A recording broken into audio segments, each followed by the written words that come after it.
And lots of us, we love these people, right? We elevate these people. We think, oh, I want to be like this. Those people wind up in my office too. These are the people who are burnt out. These are the people who will also have imposter syndrome. These are the people who, despite sweat and toil, and they work really hard. And if you guys look in the world today, you may notice that some very, very wealthy and successful people do not appear to be happy, content, or decent human beings, right? Shocking. So this is becoming a huge problem because we're seeing an increase in the rates of diagnosis of things like mood disorders, like major depressive disorder, but we're also seeing a spike in symptom severity. So not only are more people depressed than they've ever been that we're aware of, but the severity of depression seems to be on the rise. The bigger problem, though, is that our treatments for depression don't appear to be working, and that's what today's video is about. Understanding that not all kinds of depression are the same. And furthermore, we're going to dive into this concept of existential depression, which is really, really scary in a lot of ways because it doesn't fit the mold of what we think of as depression. So let's start by understanding a couple of evolutions recently that we've discovered in psychiatry. So a lot of people think that depression is caused by a chemical imbalance of serotonin. And if we improve someone's serotonin transmission by giving people antidepressants, it'll work great, right? So we'll basically be able to treat it. But there was a really interesting paper that came out in 2022 that basically found the main areas of serotonin research provide no consistent evidence of there being an association between serotonin and depression, and no support for the hypothesis that depression is caused by lower serotonin activity or concentrations. Okay?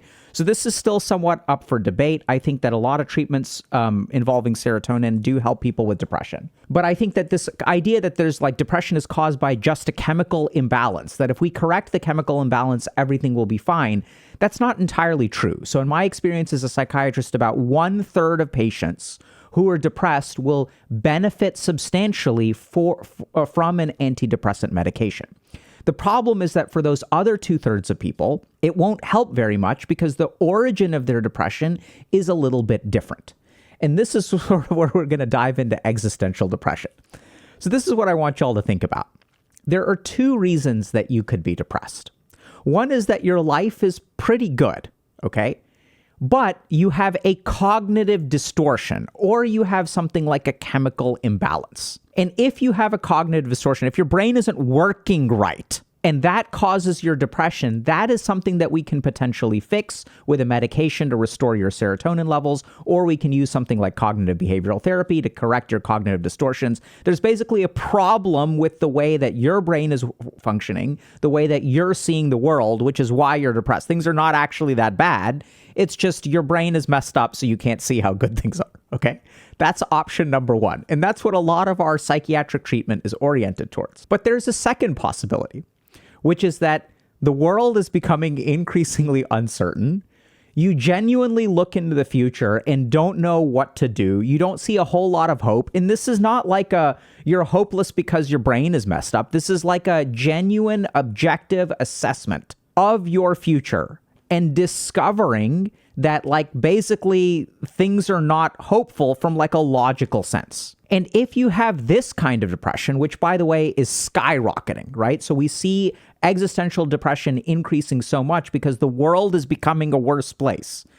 There's a lot of uncertainty around careers, is AI going to replace your job? People are buying houses later. People can't afford houses. In the US, a lot of people have crushing amounts of student debt. We don't know what the hell is going on with dating, right? So we don't know what's going on with the climate. We don't know what's going on with the environment. There's a lot of political unrest. There are wars. So as you look out into the world, is the future a hopeful place? And for a lot of people, the answer is no. The bigger problem is that the standard treatments that we use don't really work well for people with existential depression. This is the second kind of depression, which is almost like a logical reaction to the world becoming a worse place. Because this idea that depression is caused by a serotonin imbalance, I think is partially true. It's true in some cases, but not true for everybody. If y'all want more info on existential depression, we've put together an awesome page that has free resources, links to other relevant videos, and some info on our coaching program. Check out the link in the description below, and back to the video. Now, the second problem is that if we look at the other sort of gold standard of treatment for depression, it's something called cognitive behavioral therapy. But I've worked with a ton of patients who have this existential depression for whom cognitive behavioral therapy doesn't work. So let's take a look at that. So this is a great paper by a guy named Asir Gami, fantastic researcher on mood disorders, depressive realism, and existential psychotherapy. So we'll get to that in a second.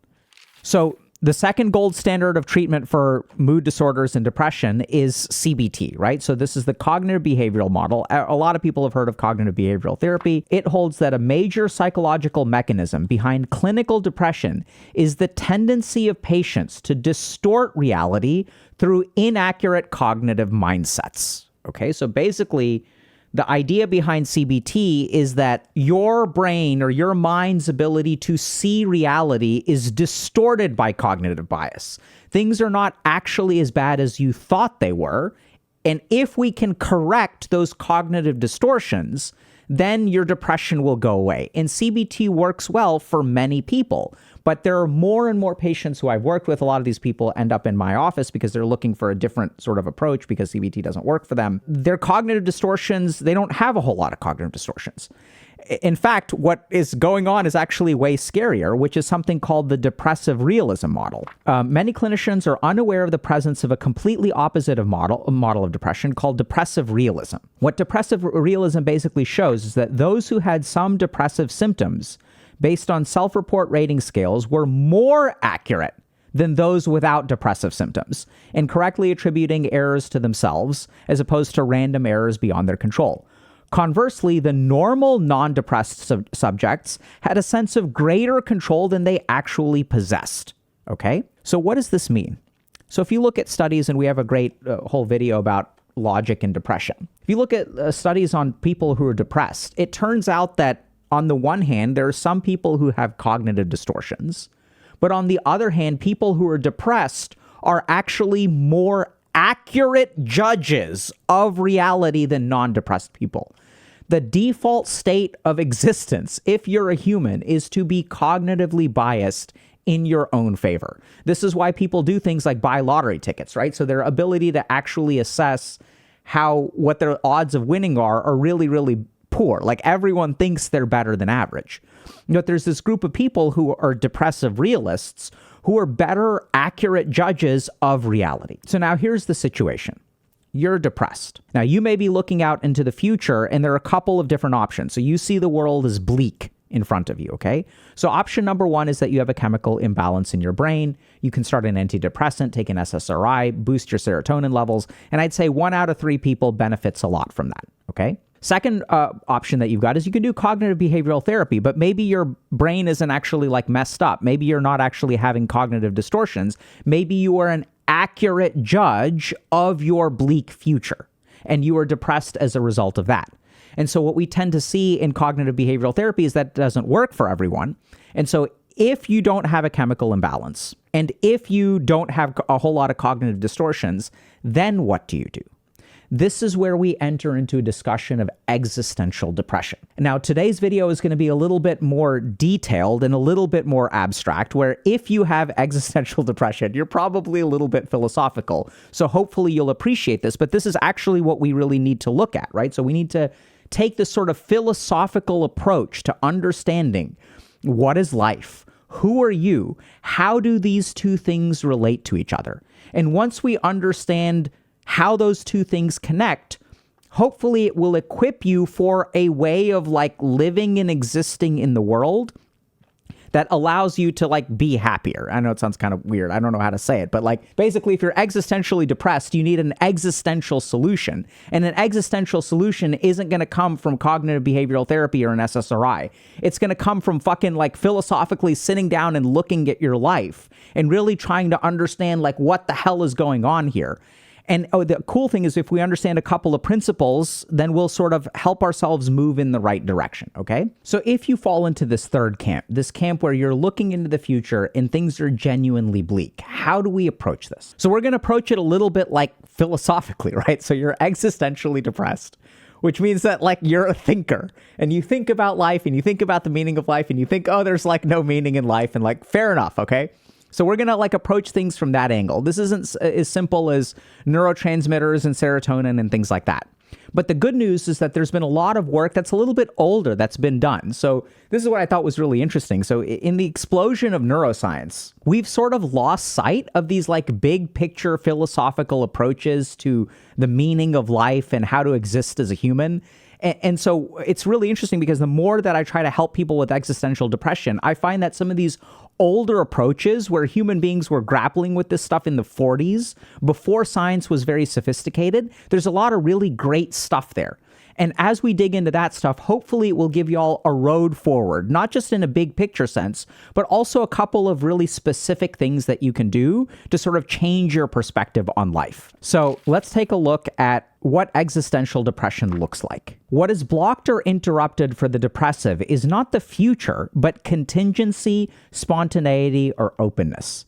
As I see it, the problem with such a patient is not that the future is blocked, but that it is frozen or determined, that in losing its rhythmical flow and pause, in effect, it has achieved a state of disordered perfection or completeness, a situation intolerable in the healthy. Such an individual with a fixed or frozen future has become an object among objects, or thing among things. His loss of the sense of the rhythm of the world and of his life demands that he attempt to reconstitute this sense of interrupted or disordered pause and flow. Since he feels very foreclosed in terms of the viable future, he feels he must reinstitute, even if by pathologic devices, the disruption of the painful monadic unitary closed state he has achieved. Now, you are probably wondering, what the hell does that mean? So let's explain. So here's what Dr. Schur noticed. If you are a human being, you have a lot of stuff in the past that brings you to the present. Okay?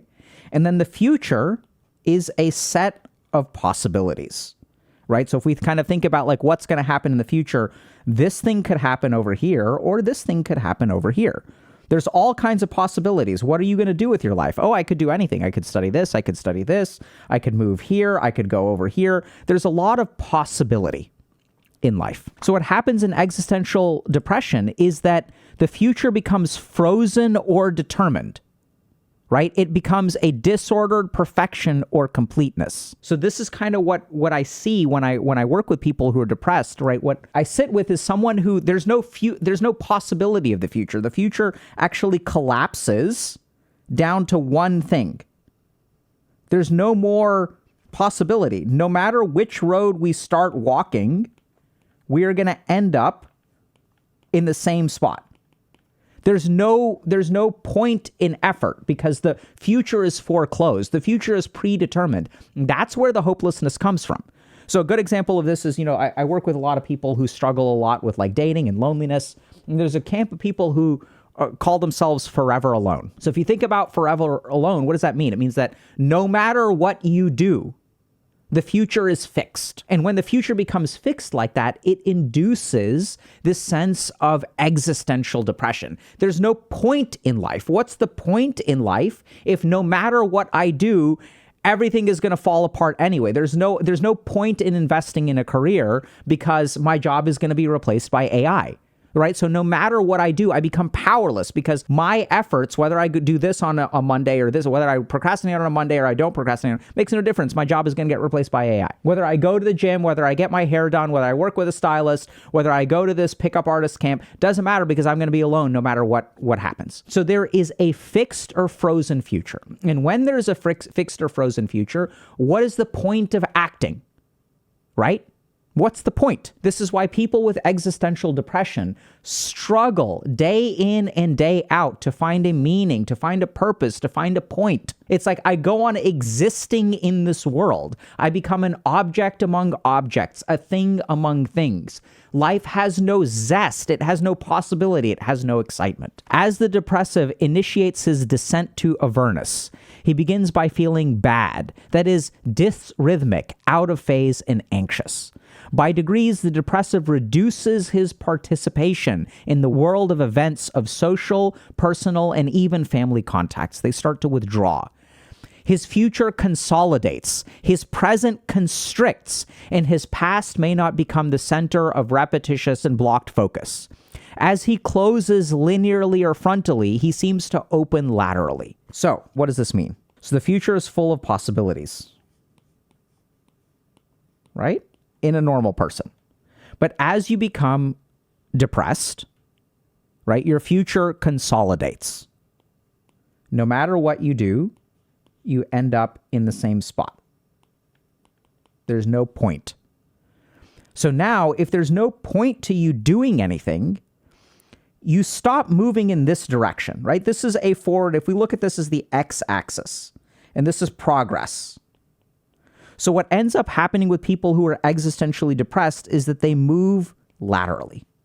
They start moving in this direction. Now, what does lateral movement mean? That means that after you act, here's you, here's action, you end up in the same place that you were before, right? There's no sense of progress in your actions. So what does this look like?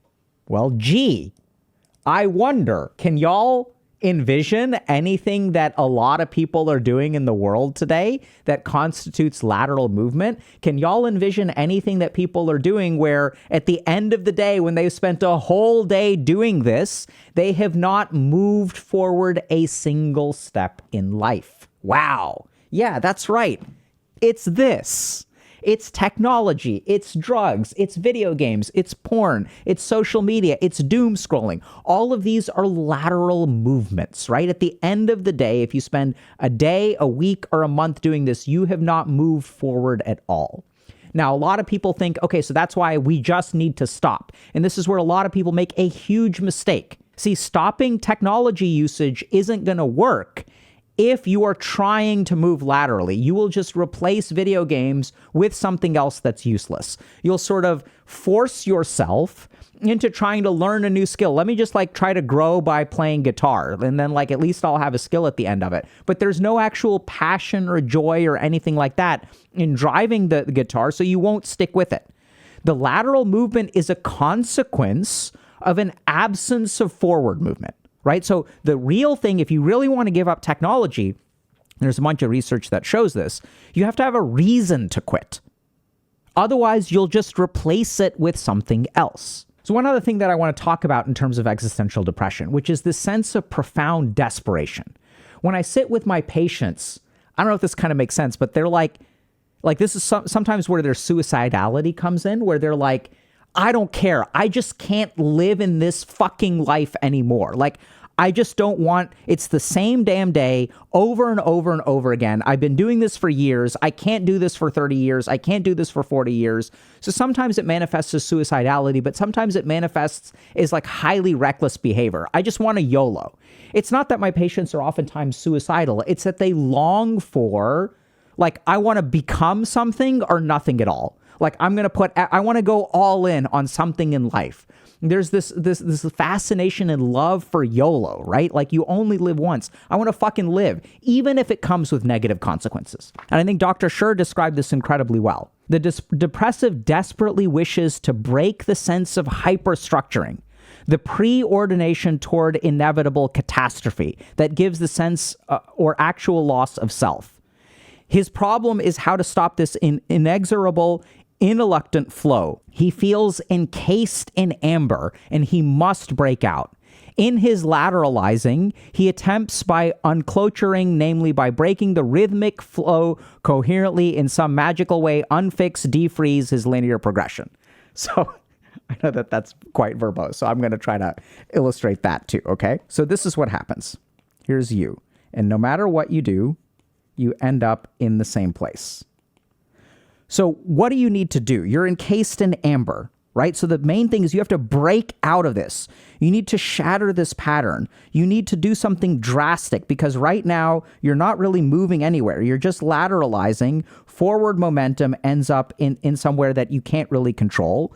So you just need to shake it up, right? And this is what I see so much when I work with people. They have this very, very intense sense of like, I just want to leave it all and go to an ashram and find myself. I want to go to some boot camp. I want to read. I just can't tolerate this staticness of life. This is what existential depression is. In order to have meaning in life, what we need is we need a past to come into our present, and then we need our present actions to help us build a future. And the future should be full of possibilities. This is why people get addicted to video games, and all of these like apps now have gamification. Why? Because we are so empty with our sense of progress and forward momentum in life that all of these apps have figured out if we give someone XP and leveling up, and if we give them some sense of grinding towards something, then that scratches that itch of existential depression. In existential depression, you want to be moving forward, but you don't know how to move forward. That's why we will grind video games for 10,000 hours. I want y'all to think about this for a second. Every day you play a video game, it's not even that much fun.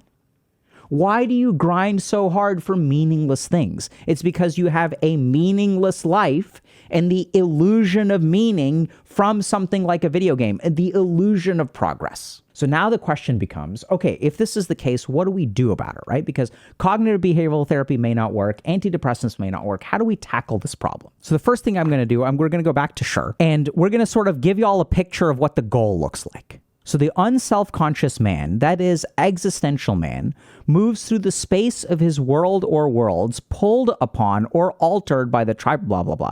He is deeply involved in a future-oriented apprehending of the particulars of existence.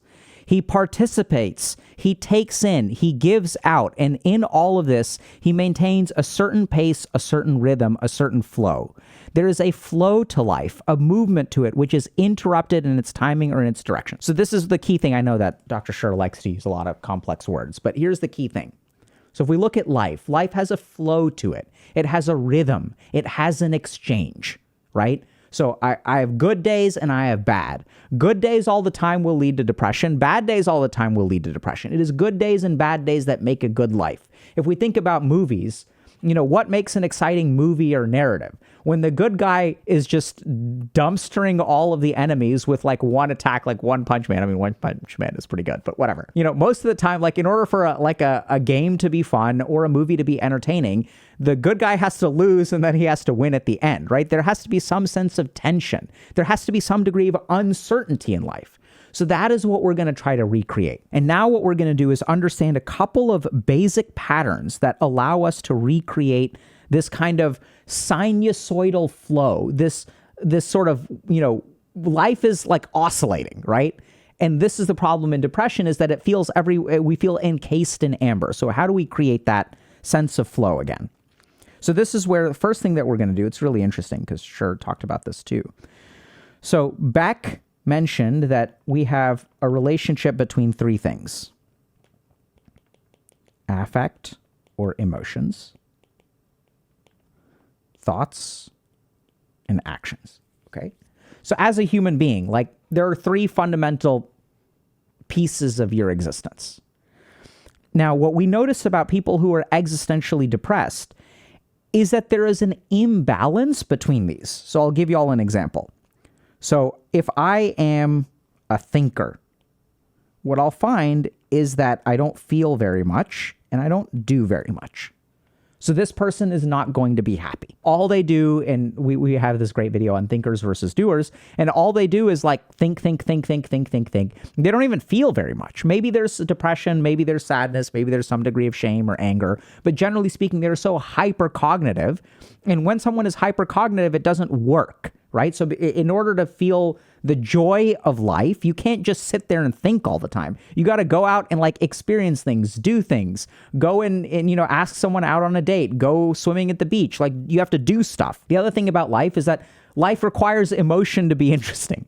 So when one of the side effects of things like SSRI medication is that it numbs people out and they don't like it. Like I've had so many patients who will, they'll prefer, I'd rather have the sadness because it gives me access to the joy. I just don't want to be like, numbed out. It happens a lot in bipolar disorder with mood stabilizers. So Key point here is that we have to have a balance of these three things. Now, I've also worked with people who are, they're in a different way where they feel too much. So good examples of this are people with, maybe something like borderline personality disorder or emotional dysregulation with ADHD. There are a lot of people who just their life is just so full of intense feelings, and their feelings are so intense that they're paralyzing. So my anger is so profound that I can't make up with this person at work. Therefore, I'm never going to get promoted. Like, my sadness is so profound that I can't get out of bed. So this is where when we're feeling too much, or even it's not even just negative feelings, it's even like positive feelings, like excitement. I get so excited about starting this company that I don't bother to think through whether it is a good idea. So my life becomes a series of spurts of motivation followed by a lack of follow through. And over time, once again, what happens? The future constricts because I'm not actually building towards everything. Everything is a project that is half completed. Now, y'all may say, but Dr. K, what about people who act a lot, right? Aren't they really happy? Let's say they think this much and they feel this much. So this is a great example of my classic high-performing patient. This is your FANG engineer. This is your second-year surgery resident at the Harvard Medical School and Massachusetts General Hospital. This is your startup CEO who is starting the third company and they have $100 million. All they are is action, action, action, action.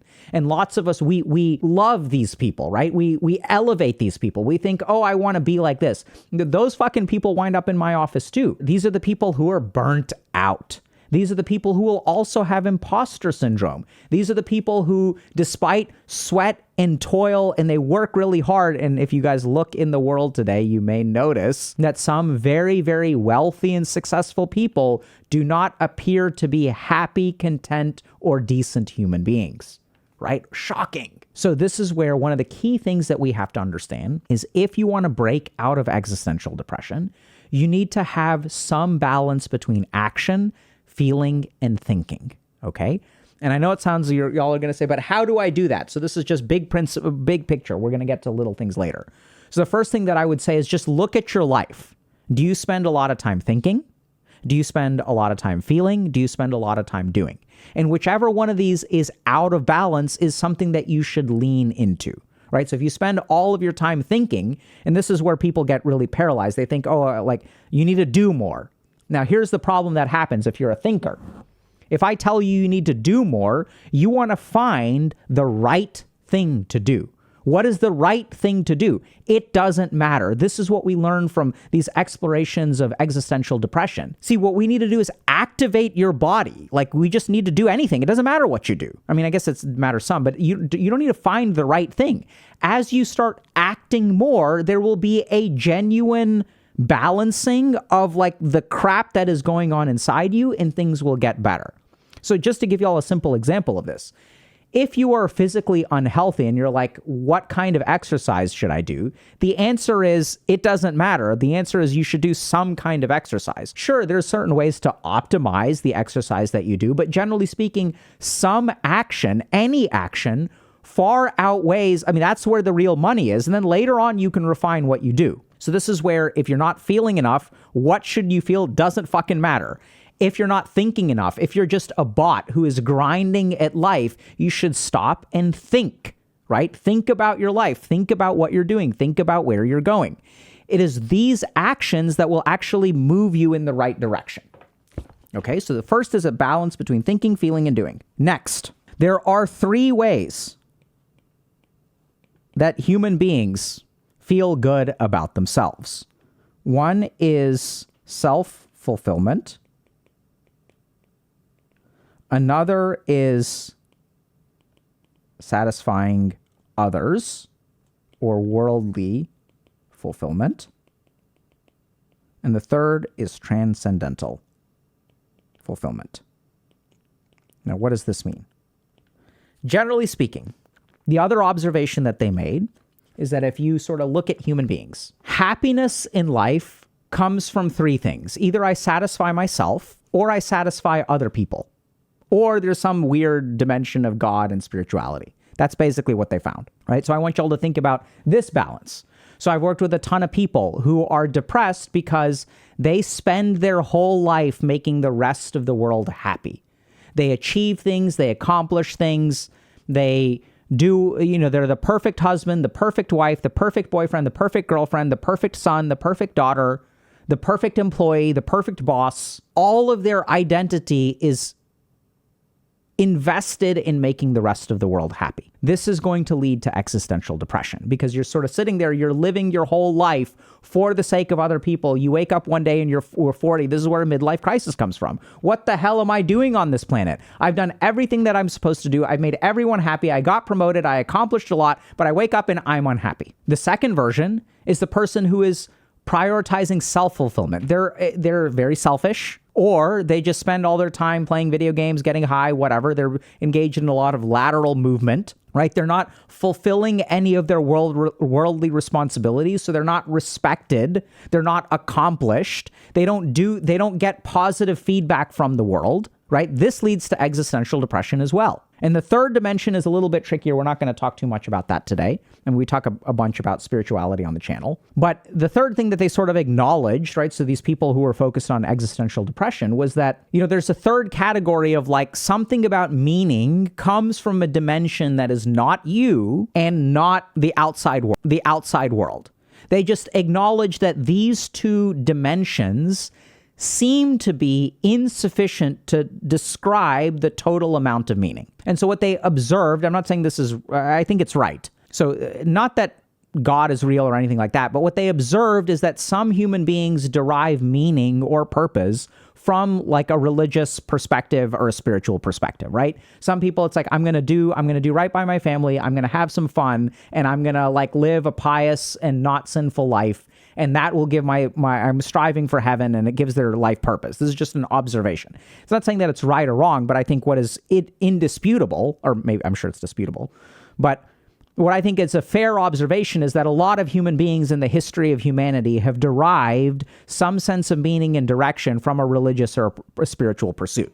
Now, I'm a huge fan of this pursuit. So that's why we sort of advocate for things like meditation. And I think once you start meditating a lot, you will start to discover meaning and purpose in life in ways that you may not have otherwise realized. So the next question becomes, do you have a balance of these three things? If you spend too much time making the rest of the world happy, make yourself happy. If you spend too much time making yourself happy, then start being in service to the world.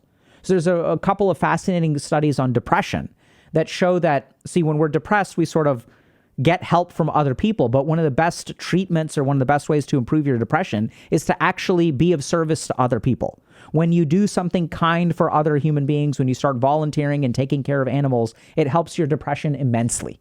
Okay? Lots of studies show this. So that's the second dimension. Now, the third thing that we're going to talk about is a lack of lateralization. So this is the key thing to understand. If y'all are wasting all of your energy in a non-forward direction and you are just lateralizing all of your efforts, there's no way to move forward. Now, the challenge here is that if you are lateralizing, chances are you are looking into the future and you're saying, there is no point in doing this. And that's where you should do it anyway. So one of the key things I found when working with people who are existentially depressed is we want to increase their suite of experience, right? We want to give them more data. We want to expand their horizons, try something new. What is going to be the result of it? I don't know. Will it fix your future? Who knows? Do it anyway. Because this is what's really interesting. When we think about the conclusions that the brain makes, I couldn't resist it. We're going into neuroscience. When we look at the conclusions that the brain makes, what you have to understand is that if you're projecting out your future, the calculation is made by your current knowledge, right? So our brain is making a calculation based on other centers of the brain. Our hippocampus has a bunch of memories. Our association cortices have a lot of good knowledge packed in there. So we sort of have this projection of the future that is based on our current data set. Logically altering that data set, thinking through certain problems can help some, but the best way for your brain to learn and change its calculation is to give it new experiences. So I'm sure this has happened to you where you're like, I thought this thing was going to be really bad, and it turns out it wasn't that bad. So I can logically explain to you, an injection isn't going to hurt, but it is only through experience that your actual perspective towards it will change. And what I see in the world today is lateralizing our efforts has become so easy that we've stopped experiencing, right? So many of the problems that I see are going to be people posting about like, are all women this way or all men this way? And what they're referring to is not real life interactions. They're like ingesting information from the internet.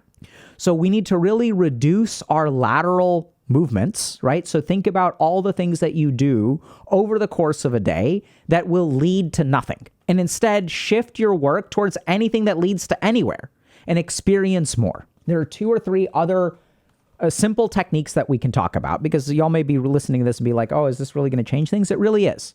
So here's the key thing to understand. All of these techniques work by restoring the sinusoidal rhythm of life. So this is what life is supposed to be like. There are downs and there are ups and there's stuff in the middle. There's up, there's down, there's up. You'll notice that the width of the peaks is different. We have some peaks that are very narrow and some peaks that are very wide. This is what normal life is like. Now, in reactive depression, what tends to happen is we have there's less sinusoidal rhythm, right? So there's more variance here, whereas in reactive depression, something bad happens and then we're locked into this pattern for a while. We're locked into this pattern for a while. And then we have endogenous depression, which is way more constant than even reactive depression. So the key thing, and this is what's pretty cool about this, the key thing is we just want to restore this normal fluctuation. Doesn't matter what you do. The important thing is the variety. If you've been sitting on your ass for 8 hours a day, it doesn't matter what kind of movement you do. You can do yoga, you can do stretching, you can go for a walk, you can take a bath, you can even just get up and do this. It doesn't matter what kind of movement you do. The key thing is that you move in some way. Now, the last thing that we're going to talk about are 2 microscopic techniques. So these are actual techniques from something called logotherapy. So I don't know if y'all have heard of a guy named Viktor Frankl, right? So he wrote Man's Search for Meaning, was a Holocaust survivor, became a doctor, I guess a psychiatrist. I'm not sure if he was like a neurologist or psychiatrist or what. But he developed this system of therapy which was specifically targeting existential depression. So here's just his characterization. Patients who fall into this diagnostic category usually complain of a sense of futility and meaningless or emptiness and void. In logotherapy, this condition is termed the existential vacuum. The first thing that we're going to talk about, he developed this technique called paradoxical intention. So here's what he said about it. In order to understand it, one must consider the phenomenon called anticipatory anxiety. By this, I mean the response and reaction to an event in terms of the fearful expectation of the recurrence of the event. However, fear tends to come true precisely that which one is afraid of. And in the same vein, anticipatory anxiety triggers off what the patient so fearfully expects to happen. Thus, a vicious circle is established. A symptom evokes a phobia, and the phobia provokes the symptom. The recurrence of the symptom then reinforces the phobia. I'm sitting here and I'm saying, look, you should go out and act more. But Frankl figured this out. When I say go out and act more, he discovered that there is something that's getting in the way of your acting. That is your anticipatory anxiety. So if I take someone who is forever alone and I tell them, go out and talk to people, this evokes some anxiety. Things are not going to go well. People won't like me. And then if you push yourself and force yourself out into public, you will be so in your head and anxious. You will be sending off the wrong empathic energy so that people are going to think you're awkward and you're a creep. So those social interactions that you force yourself into will become traumatic. And as they become traumatic, then they will reinforce your anxiety, right? So if I just tell you to go out and act, it doesn't work. So if you're someone who is paralyzed by anxiety, right? I'm afraid to ask for a promotion. Then when you go in and you ask for a promotion, you're stuttering, you're not confident, you don't really believe, you're afraid of what they're going to think of you. So you don't project your confidence and then you don't end up getting promoted anyway. This is the problem. When we are anxious about doing something and we try to do it, our anxiety sabotages our ability to do the thing. So there are 2 solutions to this. One is we can do an exposure therapy where we engage in the behavior over and over and over and over and over again until our anxiety gets numbed out. Or we can do what Viktor Frankl called paradoxical intention. To put it in a nutshell, the patient is thereby encouraged to do or wish to happen the very things he fears. In other words, the pathogenic fear is replaced by a paradoxical wish. Now, what does this mean? This means that you should wish for the thing that you fear the most. This is Frankl we're talking about, okay? So he's like, look, if you're afraid of something, just wish for it, right? Just be like, and I think now in the current, society, we talk about acceptance. So I think this is another version of that. So, right. So from the spiritual tradition, like the Eastern karmic traditions, we talk about like the value of acceptance. And we kind of say like, look, life is going to happen. It's going to be your karma. There's no way to dodge your bad karma. So just accept it. Same kind of thing.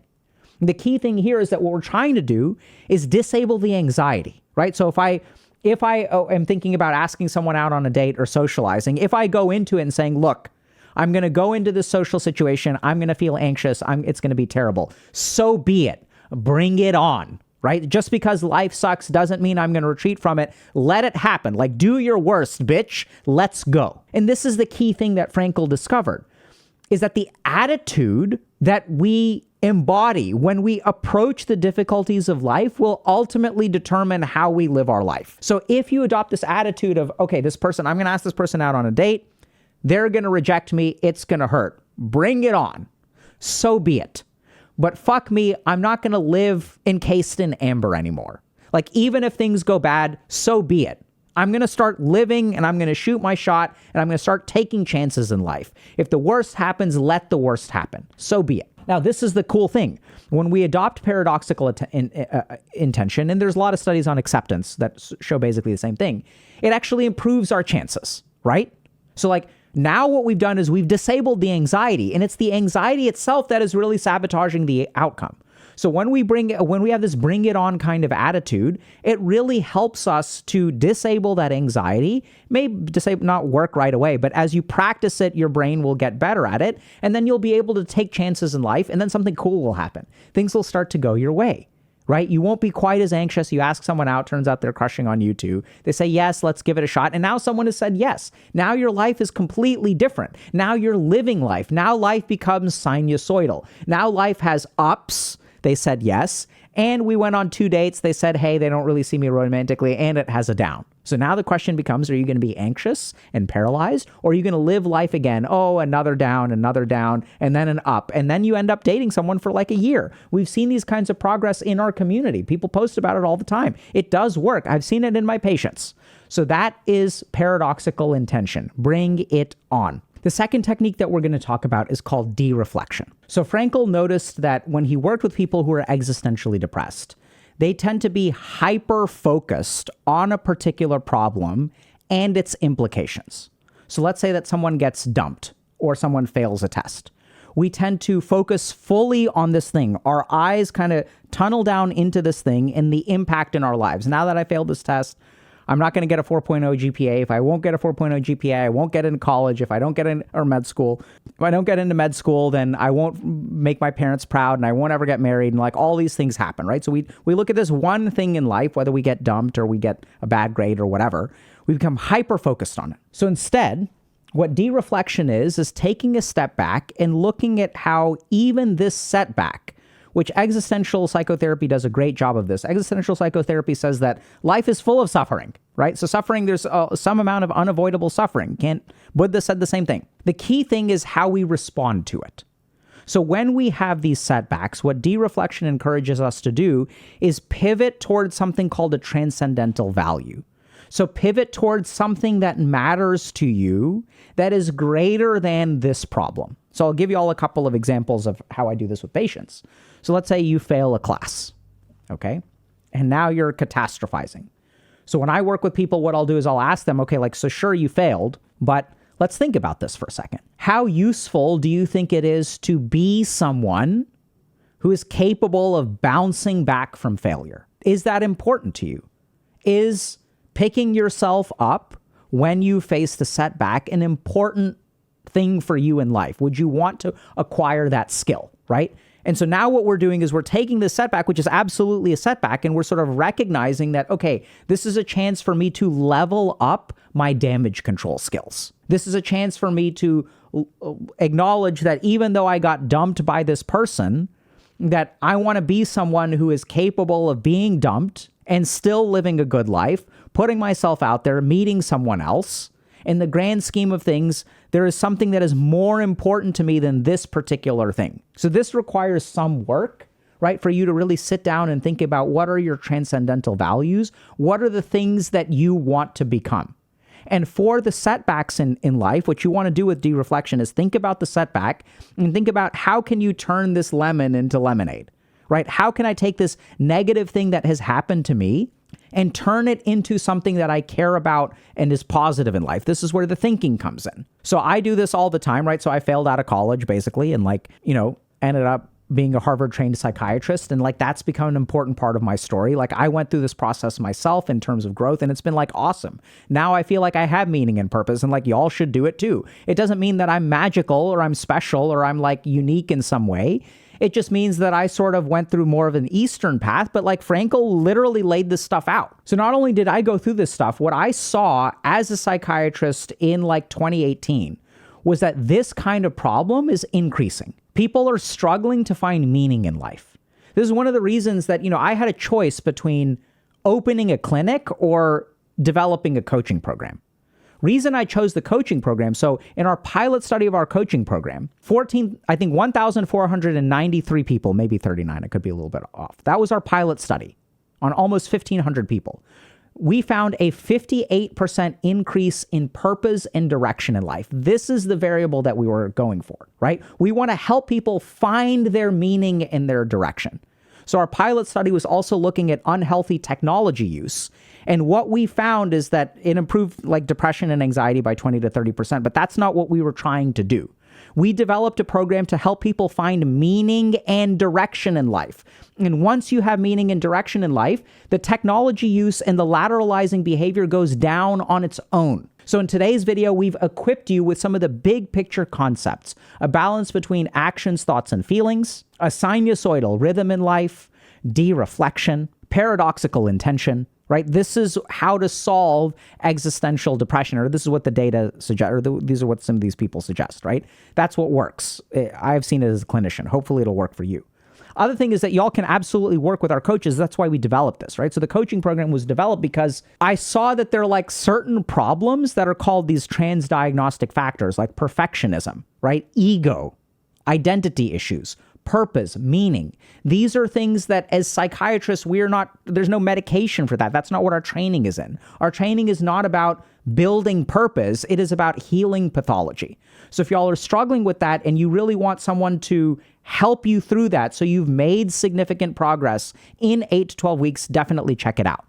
And for those of y'all that aren't interested in that, that's why we make these videos. That's why we explain things mechanistically. And hopefully we've given y'all some big picture abstract stuff to focus on, as well as 2 very concrete techniques to apply in your own life.